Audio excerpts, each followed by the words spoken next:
Batman Beyond travels to the past to warn the past heroes about the impending doom that falls on them in the future. Unfortunately, he lands 5 years into the future of the current DC universe. My name is Bizkit Rebellion, and I'm here to do a review of Future's End Issue 1. Let's get started. The comic opens with Terry, aka Batman Beyond, talking with Alfred over what caused him to land in this time frame. It is revealed that Mr. Terrific is the creator of Brother Eye. Soon, he is attacked by an OMAC bot that hitched a ride with him to the past. As Terry defeats it, he is watched by somebody wearing Google Glass. In the Huron system, we see the carrier, which is the headquarters of the Stormwatch. We see Mermaid, Hawkman, the engineer, Jack Hawksmoor, I really don't know how to pronounce his last name, Midnighter, and Apollo discussing about an unknown energy source that has been pulling them out of the bleed. Soon, the engineer and the ship's defensive system are being controlled by something unknown. As the team tries to protect themselves from the defensive system, Apollo is sent outside to check if there's something outside. Apollo sees something, but before he can inform the team on what it is, he is actually incinerated, which pretty is anticlimactic, but hey, who cares.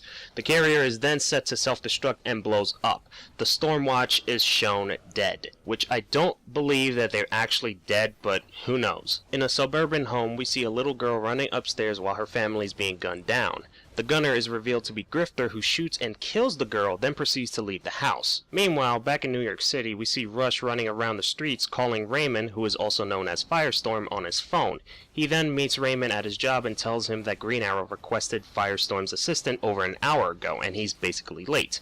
Both of them get into a small argument until Raymond reluctantly leaves to go to Green Arrow's lab. As Firestorm approaches Green Arrow's lab, he sees that it's on fire and most of the area is destroyed. The comic then ends with Firestorm trying to put out the fire and rescue anybody he sees that is trapped in there. However, he stumbles across Green Arrow, who is lying on the floor dead, and Rush blaming him for the cause of his death. Future's End Issue 1 is about average to nearly good, only because I really expected Terry to interact with somebody in this issue, or at least warn somebody. All we get is him arguing with Alfred for 3 pages. In fact, those 3 pages are the only on-screen time he's ever gotten in this issue, so it's pretty disappointing.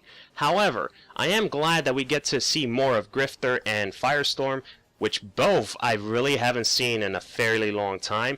Also, Mr. Terrific plays an important part in this event, which I'm hugely glad because I really loved him in his solo series, even though it really didn't do that well. But anyway, if I have to give this issue a rating, I have to give it a 6 out of 10.